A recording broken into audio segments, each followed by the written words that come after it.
6 more years. I don't know that this fall. So it's so far, it's like getting together the golden corral. One more scoop on top of the plate. Tell us, my friend, you never know. So I agree to do this.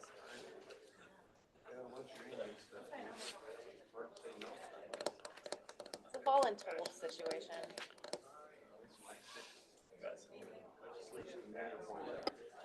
Yeah, the Pinal County bill. Congratulations. Made it in under the veto. Good morning. It is 9 a.m. I'd like to call this meeting of the board into session. And we will call the roll, starting with Ted Cook. Here. Patrice Horseman. Present. Drew John. Here. Pete Kim. We'll come back to Pete. It looks like He he's does there. have he is online. He is online, but he needs to unmute. Donna Michaels. Present. I would like to welcome back Sue Montgomery, who was here with us from the beginning. Here. Thank you very much. And our newest board member, Mr. Stephen Miller. Present. Thank you. And Jonathan Lyons. We do have a quorum. I'll now call on the non-voting members. Elizabeth Alvarado Thorson. Nola Barnes here for Elizabeth Thorson. Thank you, Nola. Tom Bushatsky. Lainey Meeker, present for Director Bushatsky. Thank you, Lainey. Gail Griffin. Present. Thank you, Gail. Lauren Kuby. Lauren. All right. Karen Peters. Robin Said. TJ Shope. Stephanie Stahl Hamilton. Present. Oh, excellent. Thank you, Stephanie. And Sandra Watson. Okay, roll call is complete. For the record, please remember to identify yourself when making a motion or requesting to speak. Please ensure you are unmuted for any votes. And for those in the room, please remember to leave the microphones on the table for sound quality purposes. In addition, if any board member wishes to depart the meeting at any time, please announce your departure for our recorded meeting minutes. We're going to go to agenda item number 2. Joe, have we received any disclosures of conflicts of interest? Morning, Joseph Taylor, General Counsel. No disclosures have been submitted for today's meeting. Thank you very much. We'll go to agenda item number 3, Director's Report. Director McGuire. Thank you very much, Mr. Chairman. Appreciate everyone being here today, and it's nice to have a almost full complement. On that note, I will again reiterate the welcome to Supervisor Stephen Miller and Susan Montgomery. These are our newest board members, although Sue is a familiar face to us, of course. Really appreciate the fact that you were willing to jump into the fray with us here at WIFO. We're making some extremely important decisions into the future, and so very excited to have your expertise, your wisdom, your insight, and your time.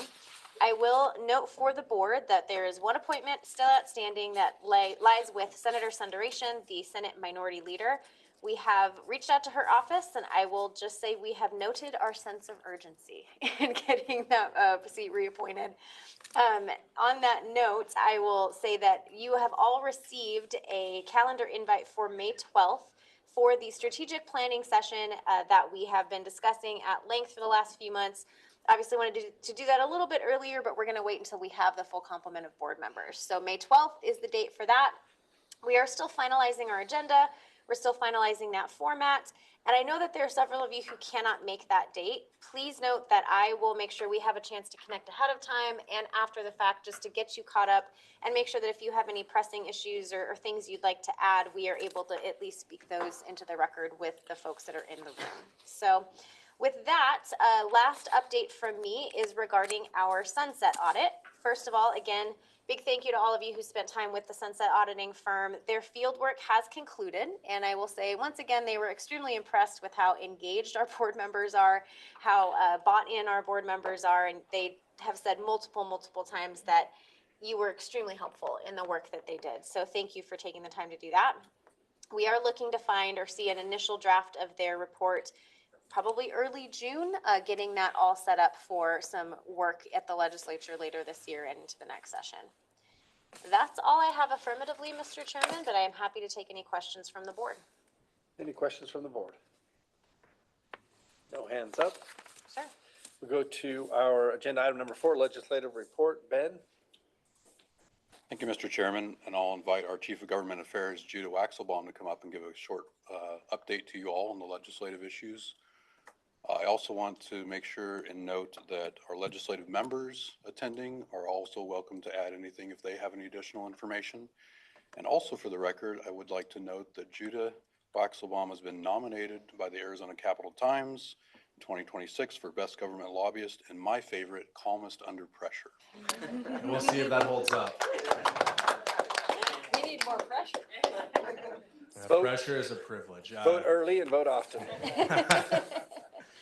Well, good morning, everybody. I'll get right into it. So I won't go through what all these bills do again, but I just wanted to give you a heads up on some of the main legislation we were tracking this session. SB 1560, you'll remember that is WIFA's legislation. That is the one that raises the loan cap on the Water Supply Development Revolving Fund from $3 million per application to $20 million per application. We were flying through the process. We are now somewhat stalled in the House, but there is a reason for that. The governor last week announced a bill moratorium on all legislation until budget negotiations move forward. So currently the governor is stating until the budget is worked out, she will veto legislation that reaches her desk. We do not want to be the test case on that, so our bill is currently sitting parked. House Bill 2029, that is the Water Conservation Grant Fund bill. That one largely codifies what we already do for Water Conservation Grant Fund and information we ask of applicants. That one passed through both chambers and was signed by the governor before that moratorium went in place. House Bill 2055, that one, which would have created a brackish program at WIFA, that one was vetoed by the governor. And then we can move on to the next slide. Last week, myself and John Riggins, one of our water policy advisor, master of all things down here policy, and Lindsay Jones, one of our assistant directors, we all went out to CIFA in Washington, D.C. If that sounds like a really fun acronym, that is the National Conference of Other States' versions of WIFAs. It is the Council of Infrastructure Financing Authorities. We went out there to meet with we met with most of our delegation's staffs, briefing them on the importation projects we were working on under the long-term water augmentation process. And we also went out there to make sure they are aware and supporting the need for any post-2026 Colorado River guidelines that lower basin exchanges are supported. As you know, 6 of our 7 importation projects are based on the idea of being able to do a lower basin exchange. So just an exchange in general. So making sure that that is still allowed in any post-2026 rules. That was very well received, and I think we're going to have some exciting progress on that soon. There was also several offices that we're very excited about we're working on, so I think we have some potential tours coming up in the future that we're working out the logistics on with some congressional staff. With that, happy to answer any questions. I just wanted to add that on, or 2 weeks prior to Judah being there, I had the opportunity to brief Biggs, Gosar, Siscomani, and the White House, and Judah was able to follow up individually. They have our priorities and our projects, and looking forward to some follow-up, and appreciate Judah's work when he was out in DC to follow up with the information that I shared with them. Do we have any questions or comments from the board? Mr. Chairman? Yes. Just a question. I saw in the president's budget, and correct me if I've got this off, but that the SRF funding was sort of zeroed out moving forward. And obviously that's an aspirational budget in terms of that. What's the feedback from CIFA and what's going on with that in terms of reality? Do we have any clues or breadcrumbs? So your assessment of the proposal is correct. The president's budget proposal does zero out federal support for the SRF programs. The guidance we were given at CIFA was to essentially lobby our members of Congress. I will note that the president's budget proposal last year had pretty significant cuts that did not come to fruition. So it is a starting point, but I would say it's very far from the likely ending place. Thank you. And I'll also just add to that as well. You'll hear from Denise, I think on our next agenda item, our financial outlook for the SRF. We are taking a very conservative approach in terms of what we anticipate our capitalization grants will be in that funding. But as we watch the president's budget, as we look at this year's allocations, which are significantly lower to the magnitude of, I think, half of what we received last year on the clean water and a third of what we received on drinking water, or did I get that in reverse? Yeah, on the base grants. Yeah. That's correct, yep. On the base grants, we are in a great position as WIFA in terms of being able to make up for that through our own financing ability. However, we may need to change our strategy in terms of timing, in terms of what you hear from Denise, based on what actually comes out of this next budget and in reality of what we received this year in the base grants. So we are in a good place to make adjustments, but we hope we don't have to. Any other questions from the board? Comments? Thank you, Judah. Ben, anything else? Well, thank you. All right. Agenda item number 5, Denise Olson, finance update and forgivable principal report. So I'm actually going to start with the financial update for the SRF funds and also a little bit on the water supply development funds. This is hopefully familiar to you. This is our goals of what we wanted to award for this fiscal year. You can see that through March, we're very, very close to what we anticipated. So that's the light blue column. So we're sitting at about almost 61 million. We anticipated 70 million. So we're right in the ballpark. And hopefully by the end of the fiscal year, we'll hit those numbers. On Water Supply Development Fund, we've got 25.2 million that we've awarded this year as opposed to 24. So we're right there as well.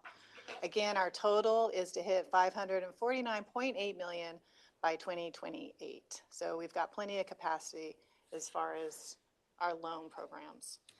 And then if you go to the next slide. So as far as disbursements, this is one of our largest drivers as far as our financial plan goes. And in the past, we've missed this number. I've missed this number quite a bit.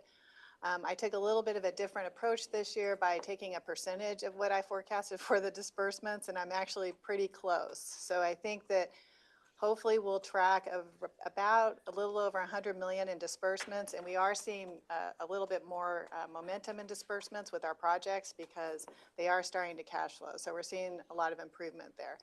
77% of our total projects have begun with disbursements, but that was as of the end of March.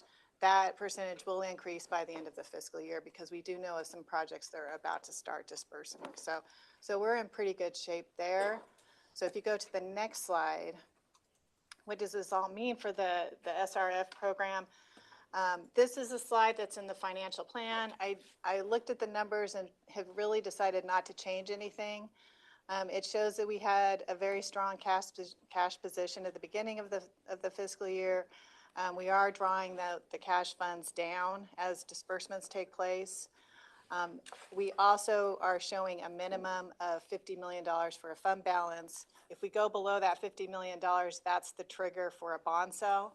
And you can see by the blue bars that we're not really seeing our balance drop below that red line. We also, though, have a lot of commitments out there. So if cash flow disbursements speed up, or if we get a lot more loan demand versus what we're projecting, or if we have very conservative numbers for the grant program from EPA, but any of those three factors changes, then this will change. But that is one of the reasons why we do an annual 5-year forecast, so we can keep the board updated and we can pivot very quickly in terms of having to issue debt if we need to. But right now we're doing well, and I think we'll do well through the end of 2027. The only other thing I want to point out, which is a huge benefit, is we will be paying off all of our debt by 2028. And that's a huge infusion of cash flow, and it gives us a lot of capacity for the future. So we're well positioned to handle more loan demand and withstand some cuts if it happens. Wonderful. And so then just the last slide real quick. We do have our forgivable principal report. You can see that in drinking water, we have $62.2 million in total for the whole drinking water program. We have $94.7 million of forgivable. And then in clean water, we have $25 million. So we do have forgivable to still award. Again, we're open for future loans. With that, I'd be happy to answer for any questions. Any questions from the board? Any comments? Thank you, Denise. Moving on to the consent agenda. Items 6 and 7 are noticed as consent agenda items, will be considered as a group and acted upon by one motion with no separate discussion unless otherwise requested by a board member. A reminder to those attending virtually, please ensure you are unmuted for the vote. Does anybody wish to pull either item 6 or 7? If not, I'd entertain a motion on the consent agenda. Mr. Chair, I move that the board accept the consent agenda. We have a motion. Do we have a second? Drew John, second. Second. Any questions? All in favor? Aye. Any opposed? Any abstained? Thank you very much. We're going to go into a regular agenda. We'll now begin consideration of items on our regular agenda. Members of the public wishing to speak on specific items on the regular agenda may request to speak prior to the chairman opening a discussion on that item. And for instructions on how to submit a speaker's card, please refer to the notes on proceedings at the end of the meeting agenda. Joe, have we received any requests to speak? Or Ben? No request to speak. Thank you very much. All right, we're going to go to agenda item number 8, consideration of loan resolution addendum A 2026-056, Town of Parker request for resolution extension. Lindsay. Thank you, Mr. Chair. I'll provide a brief overview of the Town of Parker's request to amend their water supply development resolution 2025-075. So the Town of Parker and Colorado River Indian Tribes have formed the Colorado River Sewer System Joint Venture to co-manage the regional wastewater treatment plant. The project was previously approved for $5 million from the Water Supply Fund, $3 million in loan, and $2 million in grant to increase treatment capacity and implement key upgrades that would improve effluent quality, enhance recharge potential, support reclaimed water use, and contribute additional acre feet to the Colorado River. The town is requesting a 6-month extension to the award deadline. Following a joint technical evaluation, Parker and CRIT determined that the interim rehabilitation is no longer a viable option due to the facility deterioration and compliance risks. So they are now transitioning to a full system replacement, which they are requiring additional time to complete several items. Importantly, they need to revise and execute the joint venture agreement with CRIT and Parker, and then complete and adopt the town's borrowers resolution and execute the revolving fund financial assistance agreement. The town did note that because the project spans multiple jurisdictions and delivery methods, more coordination is needed to complete these steps. They emphasize that the WIFA funding remains critical and that the extension will allow them to deliver a complete, compliant, and sustainable project. Staff analysis concluded that the short-term extension would not significantly impact WIFA's financial capacity to fund the loan and does recommend approval of the 180-day extension. We also recommend requiring the Town of Parker to submit monthly status updates to staff to summarize the progress made on completing all required agreements and resolutions. We should have Nora Yackley, the town manager, available to answer any questions the board may have. And that's all I have. Thank you, Lindsay. Does the board have any questions for Lindsay or for the applicant? And no public comment? No comments on this item. Thank you very much. Is there any additional board discussion? If not, can we have a motion on agenda item 8 for loan resolution addendum A 2026-056? Mr. Chairman, Sue and Family, I motion to approve Thank you. agenda item 8. Thank you, Sue. Do we have a second? Second. Anna Michaels. Any additional board member discussion? No further discussion. We'll call for a vote. All those in favor? Aye. Aye. Any opposed? Any abstained? Motion passes. Thank you. Agenda item number 9, consideration of the order and priority of applications for long-term water augmentation in-state financial assistance. Lindsay? Thank you, Mr. Chair. So I'll provide a brief summary of the Long-Term Water Augmentation Fund in-state applications reviewed this cycle, as well as the committee's resulting recommendations. So we did have 2 applications that were considered. We had the town of Queen Creek requesting $96.2 million for the Harquahala transportation purchase. The committee recommended awarding $90 million for that project. And then we had the City of Surprise, who requested just over $21 million for the Verde River Sedimentation Mitigation Project, AKA Bartlett Dam modifications, and the committee did not recommend funding this application at this time. To summarize the long-term committee meetings that occurred, we had a meeting on February 18th where both applicants had the opportunity to present their proposals, and the committee had an in-depth discussion on each of the projects.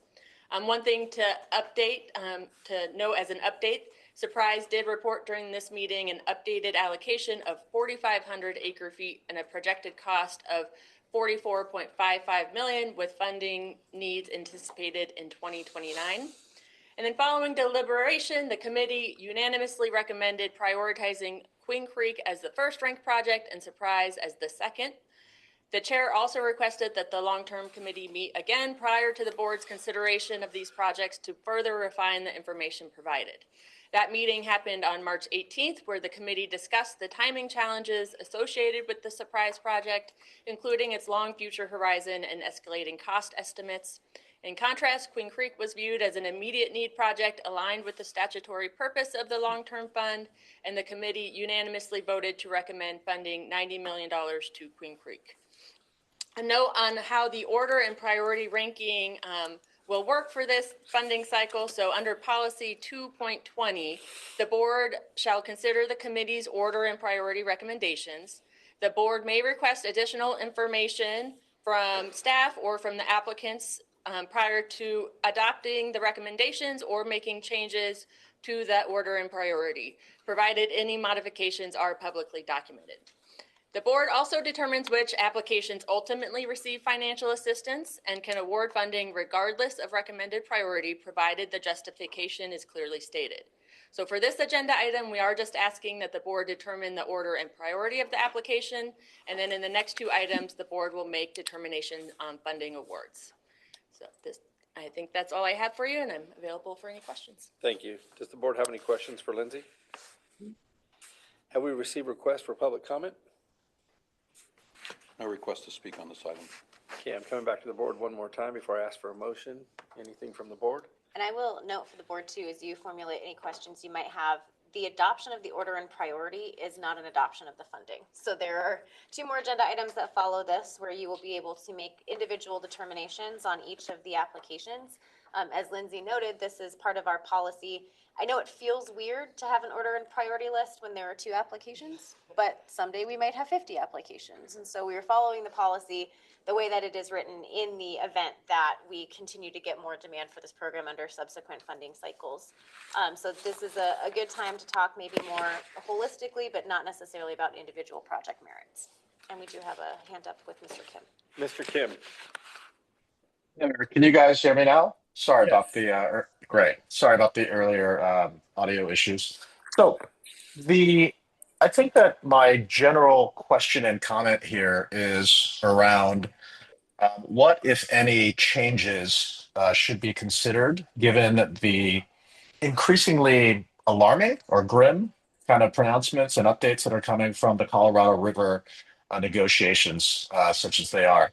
And so, we've heard some pretty big numbers around what the cuts could be if and when they are agreed upon, or if they're imposed or negotiated or whatever. And it just seems that we're getting a lot of new information about potential cuts. And I'm wondering if before we make, commitments of up to $100 million, which is a lot of cash, if we are just satisfied that we are not going to be kind of doing a preliminary, sorry, I've got some background noise here at the airport. If we're satisfied that this is going to be something that we are happy with as more information comes out, I'm just wondering if we need to just take a pause to make sure that we're not spending money that we would really like to have if events continue to devolve. That's my question. Thank you very much. Thank you, Pete. I think it probably applied more to the next discussion rather than to this, just because this was the priority schedule. Lindsay? Yeah, I would agree with that. I mean, this is not approving either of these applications for the full funding amount. I think it's certainly a discussion that the board should have. as far as if there should be a pause or to go forward, but I think that is at the board's discretion for this agenda item. It really is, if the ranking looks correct to you, if the projects look like they are properly prioritized. Yeah, I was really responding to the prompt from the director around just like kind of program wide thing. So if it's not appropriate to talk in this venue, then I'm happy to defer my question to a later one. I just do want to have that overarching question examined before we move forward. At the end of the day, we've got a very narrow but important role to play inside of this. I just want to make sure that the whole picture is still kind of congealing and gelling well. Thank you very much. Valid point, Mr. Kim. I just think it would fit better with 10A and 10B. Patrice? Okay. Patrice, we'll go to you. Yeah, if I may, I would because I know it's an important discussion to get to, I would go ahead and make a motion for taking the recommendation of the staff for the order and priority of applications for the long-term water augmentation fund and state finance assistance. Thank you. Do we have a second? Thank you. Appreciate that. Any additional board member discussion? No further discussion. We'll call for a vote. All those in favor? Aye. Aye. Any opposed? Any abstained?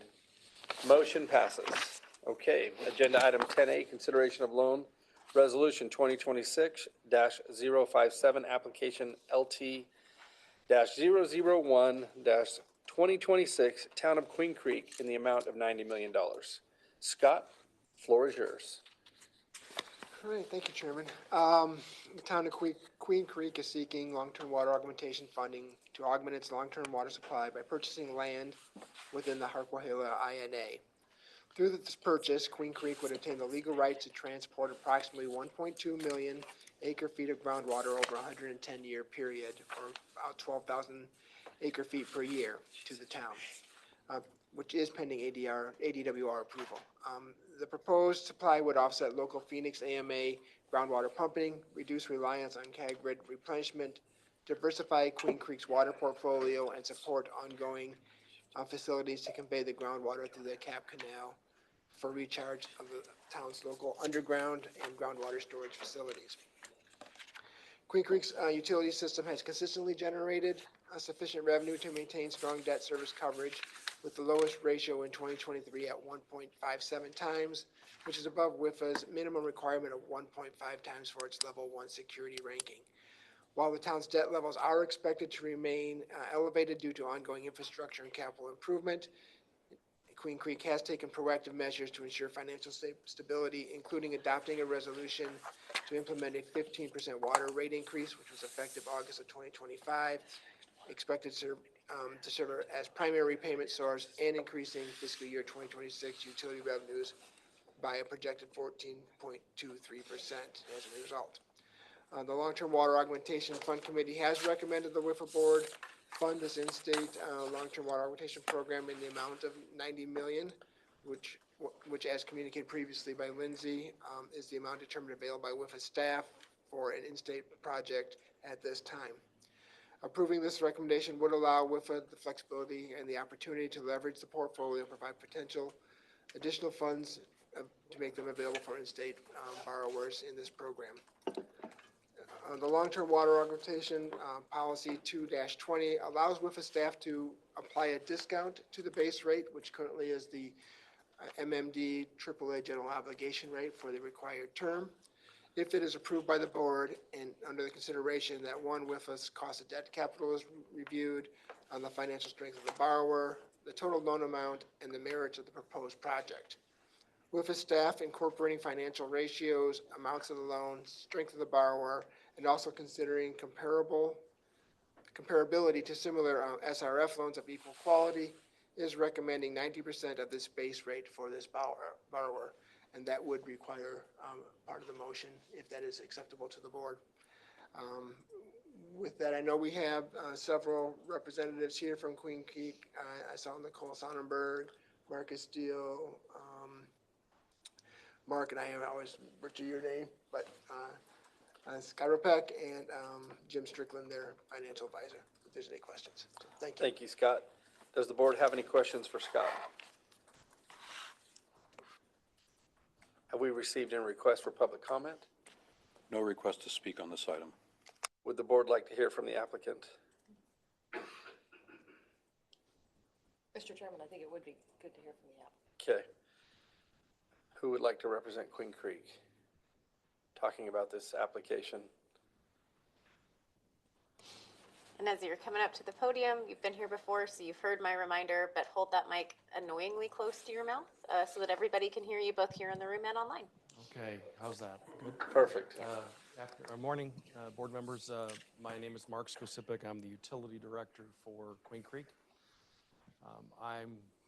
We'll field questions, or if you just want me to give a kind of an overview of what we're doing. Overview, and then we can go to questions. Yep. As was presented in the staff report, Queen Creek has purchased an allotment of water from the Harquahala Valley Water Project. It is a second purchase. We purchased 500,000 acre feet in May of last year, and just this calendar year, we've closed on another 1.2 million acre feet. It's important to point out that this is an allocation over 110 years. So this will be probably 60 to 70% of the town's water portfolio going forward, significantly reducing its reliance on groundwater. And while that's a local issue for Queen Creek, it is important for this board and for long-term water augmentation is it reduces our reliance on CAGRID, which CAGRID is ultimately responsible for that groundwater obligation. So it's a part of our long-term strategy to ultimately transition from CAGRID onto a designated assured water supply of our own. And this would go a long way towards doing that. Subsequent to the purchase of the water rights, we are now working on our due diligence in terms of the infrastructure project that's going to be required to remove the water out of the ground and treat it to water quality standards that have been identified by the Central Arizona Project. And that water will ultimately be wheeled through the CAP Canal for beneficial use in the Queen Creek service area. With that, Chair, I will defer my comments to that point and answer any questions y'all have. Thank you. Do we have any questions from the board? Anything online? Nope. All right. Thank you very much. Appreciate that. One more time, any questions or comments or discussion from the board? Mr. Kim has his hand up. Mr. Kim. Hi there. I think I explained my question last time. I don't have a problem with this particular project per se. And I actually think it's great that there is a city that is looking to the future and trying to shore up their long-term water sources. I just want to make sure that before we make a big spend or commitment like this, that it's still in line with the facts that are rapidly emerging here. And again, I explained my position earlier. I just want to make sure that we're doing the right thing, given the big picture. And I don't have as great a sense of that just because I'm not across this every day. But I do know that in times of rapid change, it's always good just to double check that you're still doing the right thing. And that's really the thrust of my comments. Thank you very much. Thank you, Pete. Dr. Michaels has her hand up. Donna? Thank you, Mr. Chairman, and please forgive my voice this morning. I'm almost over, I would like to think, a sinus infection. I love spring. But with that said, I think Mr. Kim raises a very good point. But I would, because we should always be keeping our eye on the dollar. That said, this is a kind of investment, unlike some other speculative investments that private equities are doing right now across our state or trying to do. This really is to the common good. And as far as I read our mission statement, it is core to what our mission is. And we also, by the way, which I'm sure hasn't slipped Mr. Kim's attention, we have a chance to make some money on this as well.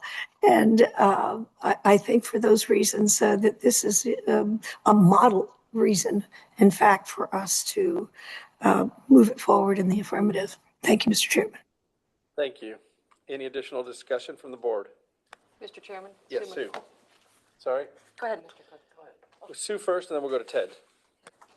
Mr. Chairman, just came back on the board, so I wasn't at the prior meetings, and appreciate everything that has been done on this so far. The only thing that I see with this, first, I would say when I'm thinking of this particular agenda item for Queen Creek, it is much more certain, it is much more temporally, in reach. The effort, a lot of groundwork has been laid, et cetera. So that's how I see that one, maybe in contrary to the next one we're going to talk about. One thing that I do just want to flag that I'm not sure how to reconcile, because I do think this fits our statutory objective and I do think it fits our mission, and I'm just raising it, I'm sure it was talked about previously, is just this idea of, we do this now for Queen Creek. How many other folks are going to come to us for Harquahala water? And at some point, how do we reconcile that? Because are we opening a floodgate here on that? Not that those wouldn't necessarily be within our statutory mission. So I'm not struggling with that, but I wanted to flag that. And as I said, I'm sure it was talked about before. But thank you for that opportunity, Mr. Chairman. Thank you, Sue. Theodore. Thank you, Sister Mary Susan.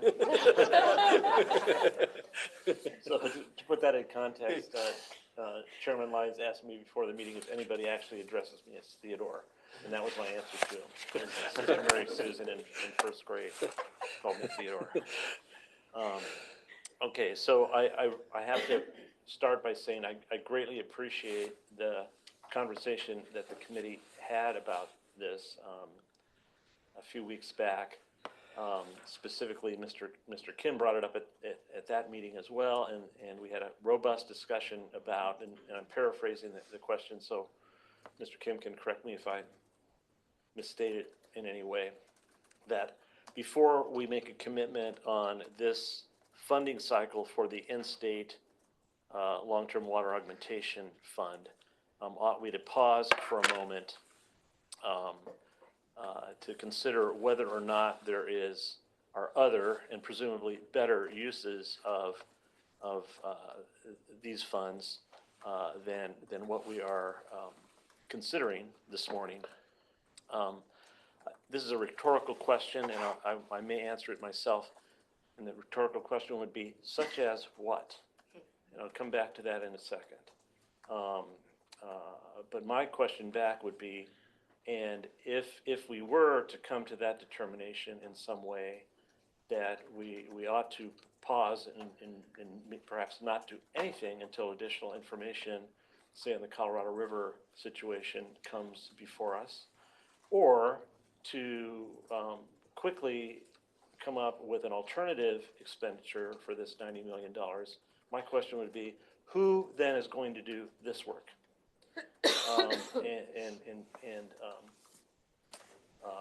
There are not very many other efforts going on that mimic or replicate what WIFA is doing. And I, for one, believe that the work that WIFA is doing is important. Some of the work that we are doing is going to take a long time, potentially. For instance, on the water importation projects, building a ocean desal plant will take a number of years. What happens in the meantime if the Colorado River is cut? That is an important question, but I still believe that doing the longer term work and having that there is necessary, and we're the ones that are doing that, and somebody else needs to do the other things. That what happens between now and then, which is a good question to have, but my answer to that is not us. And to put that in a stark comparison, this $90 million that we're considering for Queen Creek would result in about 12,000 acre feet per year for 110 years, is over 1.2 million acre feet a new water supply coming into Arizona. In this case, for the exclusive use of Queen Creek, but that's where you start, is one at a time. Whereas if we were to use this $90 million for something else, the only something else I can think of that's in the context of what's going on in the Colorado River would be acquire a supply that's currently being used by somebody else and transfer it to another user. And $90 million can get maybe 50 to 100,000 acre feet, and that's a generous estimate. one time, which is no comparison to the over 1 million acre feet that would come to benefit the state of Arizona for this. So I'm not saying that that we shouldn't have a discussion or that there is no alternative use, but I agree with the comments that we've had from Ms. Michaels and Ms. Montgomery that this action that we're considering reflects our statutory mandate. It is what the market brought us from the funding cycle that the board authorized.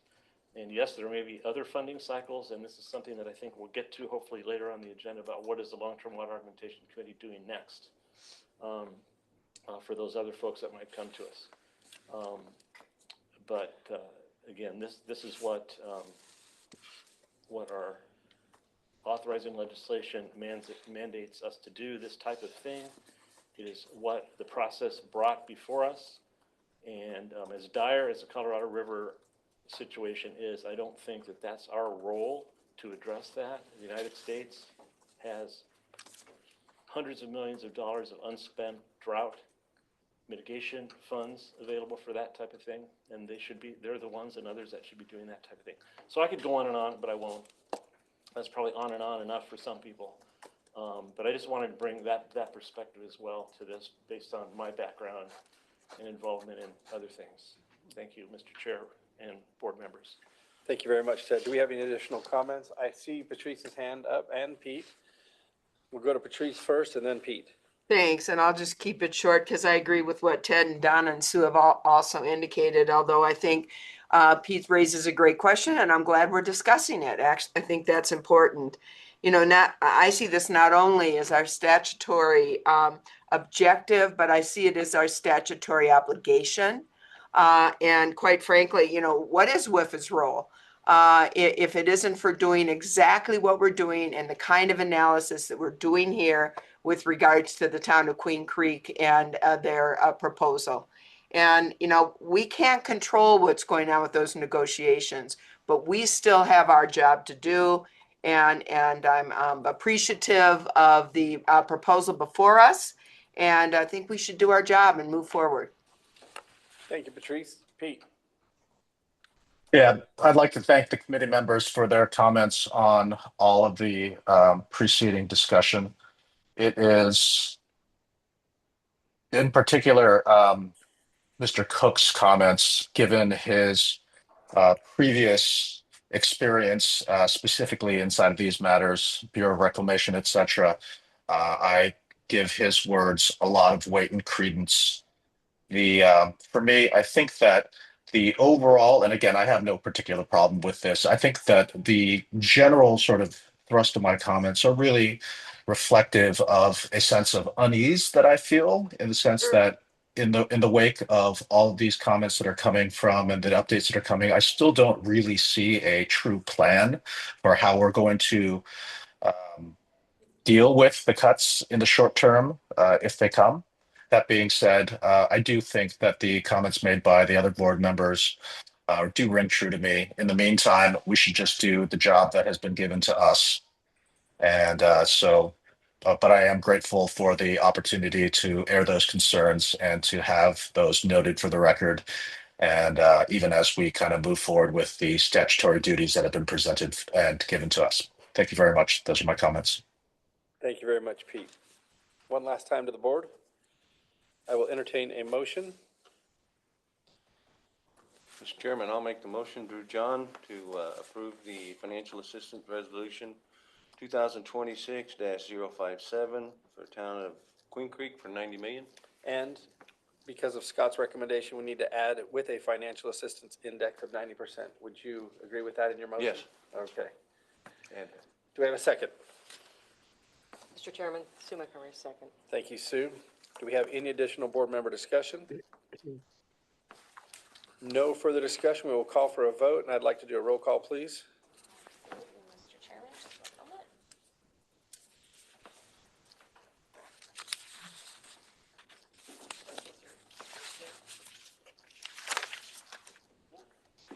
Thank you very much, board members. As a reminder, this is a motion to approve the loan resolution in front of you.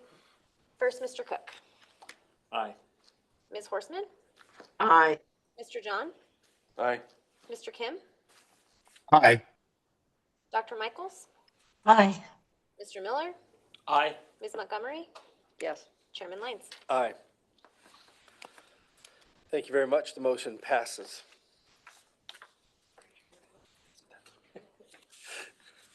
All right, agenda item 10B. Scott, back to you.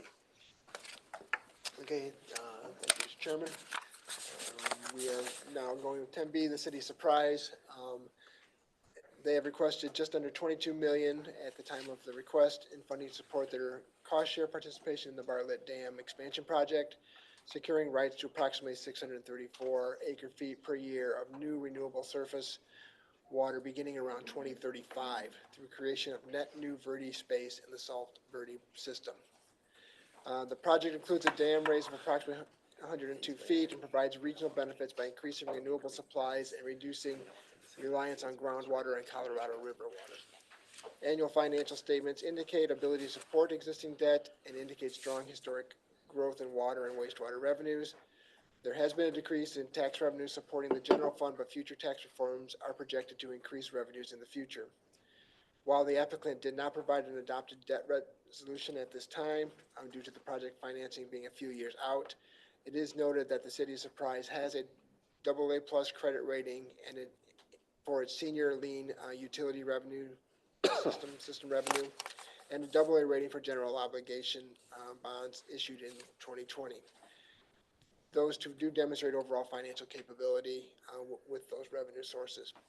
The city's population growth continues to exceed the statewide average and is expected to continue based on the availability of land within the city's planning area, lending some support to the use of their desired pledge of development impact fees. However, limited data on future development impact fees reduces confidence in that pledge as a sole source of repayment, but the other repayment sources, as mentioned, if pledged, would provide a guarantee necessary to support the future loan. As mentioned, while commenting on the merits of the project and the foresight of the city to come forward with this project, the Long-Term Water Augmentation Fund Committee did not recommend funding this project at this time. So with that, I will turn it back over to you. Do we have any questions from the board for Scott or for the applicant? Yes. Did they give a specific amount of acre foot that this was going to secure? They gave that specific amount, and then on their presentation where they did actually raise it from the 22 million to like the 44 million, that amount was raised. But yes, there were specific amounts that they. So I think that's really in flux. I don't know that really has been determined going forward. Thank you. Any other questions from the board? Have we received any requests for public comment? No request to speak on this item. Does the applicant wish to speak?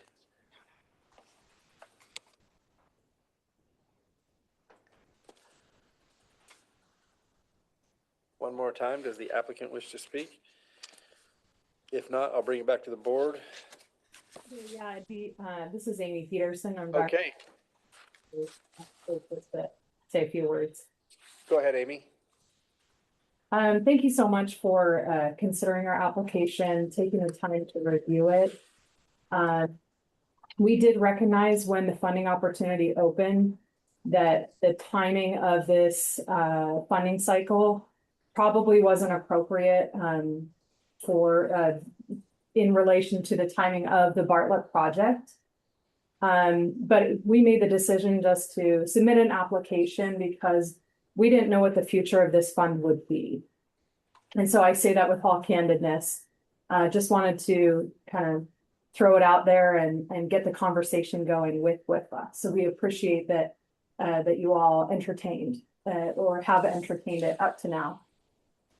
In terms of the questions surrounding the allocation and the changes, again, the Bartlett project is ongoing. There are conversations and meetings happening kind of continuously. And really, it just came down to the timing of this funding cycle versus the timing of the allocation decision made by the steering committee for that project. And so it's the steering committee had a vote probably a week prior to when our application was considered by the Long-Term Water Augmentation Fund Committee. And that vote was to finalize the allocation of the eventual Bartlett Dam space. We don't foresee that changing much in the future, but again, until, you know, the whole NEPA process is finalized with Bartlett, yes, that may remain a little bit in flux. If you have any other questions for me, I'd be happy to answer them, but I just wanted to provide some context so that you know, understand kind of where the Bartlett project is at. Thank you, Amy. Appreciate you being here today. Do any members of the board have any questions for Amy? Okay, may we have a motion on agenda item 10B, long-term, for application, long-term water application 002-2026. Mr. Chair, Ted Cook, I will attempt to do that. Okay. Mr. Chair, members of the board, seeing as how previous action by this board has consumed all of the available funding for this funding cycle of the in-state water augmentation program, at WIFA, I regret to that no further funding is available, and consequently move that we deny the application of the City of Surprise. Thank you for that explanation and motion, Ted. Do we have a second? Second. Thank you, Mr. Miller. Any other board member discussion? No further discussion. We will call for a vote. All those in favor of denying LT 002-2026? Aye. Aye. Yeah, Aye. Any opposed? Any abstained?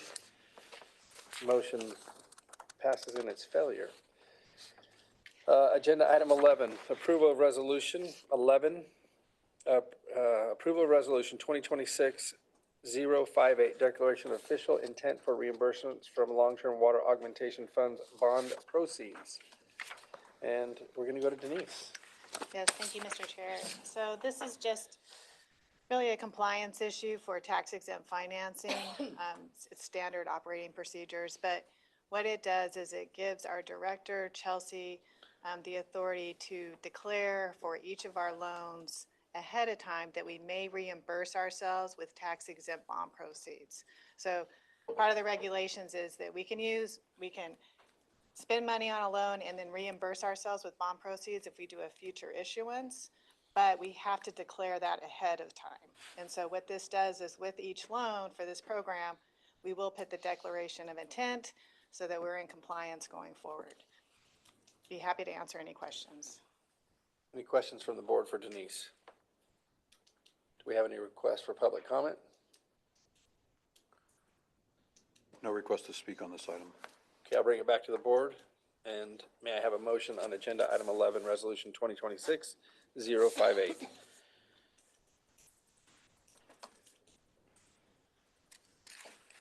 Mr. Chairman, Drew John, I'll make the motion to resolution 2026-058, declaration of official intent for reimbursement from LTWF bond proceeds. Approved. Thank you, Drew. Do we have a second? Second, Patrice Horseman. Thank you, Patrice. One more time to the board. If not, call for the vote. All those in favor? Aye. Aye. Aye. Any opposed? Any abstained? Motion passes. Agenda item 12, call to the public. This is the time for any additional public comments. Comments will be limited to 3 minutes. Have we received any requests for public comment? No request to speak on this item. Okay. Agenda item 13, agenda development. This is the opportunity for members to identify any topics they would like to be placed on the agenda for a future meeting. Director McGuire. Thank you, Mr. Chairman. Nothing explicit from this meeting. I will remind the board that we have not forgotten about the discussion we had about an updated needs assessment regarding the need for long-term water, or the need for augmented water in Arizona. That will be a topic of significant discussion at the strategic planning session, so be ready to discuss it then. I do also want to just circle back regarding the surprise application and the Bartlett Dam expansion project and reiterate some of the conversation that the Long-Term Augmentation Committee had about their appreciation to Surprise for doing exactly what they did and testing the waters here and coming in and saying, we don't know if this is gonna work, but we're still gonna see what kind of conversation that we can have. The Long-Term Augmentation Committee has asked staff, and we will be doing this in the coming weeks, to bring them some options for the additional funding cycles, or for additional funding cycles that'll be opened under the in-state program. And one of those funding cycles may be a funding cycle specific to this particular project. We have also been in contact with EPA about some potential programmatic exemptions or project-specific exemptions for the state revolving fund to free up some money there. So there are other options for Surprise and for potentially others who are looking at that project.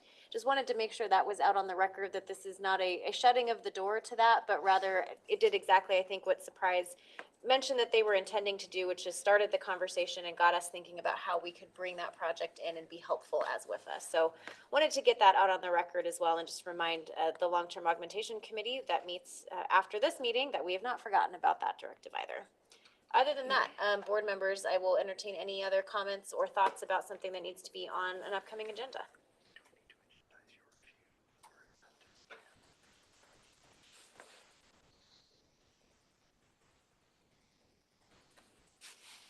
All right, hearing none, move on to our next meeting, which is going to be Wednesday, May 20th, 2026 at 9 a.m. Director McGuire. Nothing else to add to that, and just that we do, again, strategic planning session on May 12th, so prior to this meeting, but this is the next regularly scheduled board meeting. Thank you very much, Director. It is 9:56 and we are adjourned.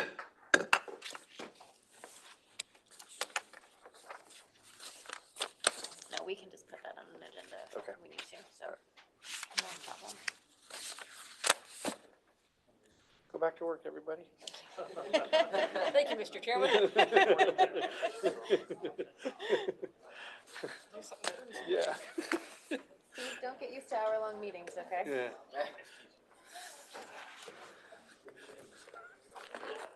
I gotta go back and do. Thanks for driving up for. Yeah, I wouldn't miss this one. Yeah. Our employee recognition for the county. Oh, you gonna hustle back? Yeah. Good for you. Doesn't start till 3, but What is it? It's a hall. it's our employee recognition event. Oh, nice. I Yeah. know, that's cool. Nice. So, The Senate is going to hold a meeting to discuss writing a press release. Okay. On this with their comms team, Peterson, Shope, and Dunn. okay, perfect. And maybe look for it. I know Ben was talking to him about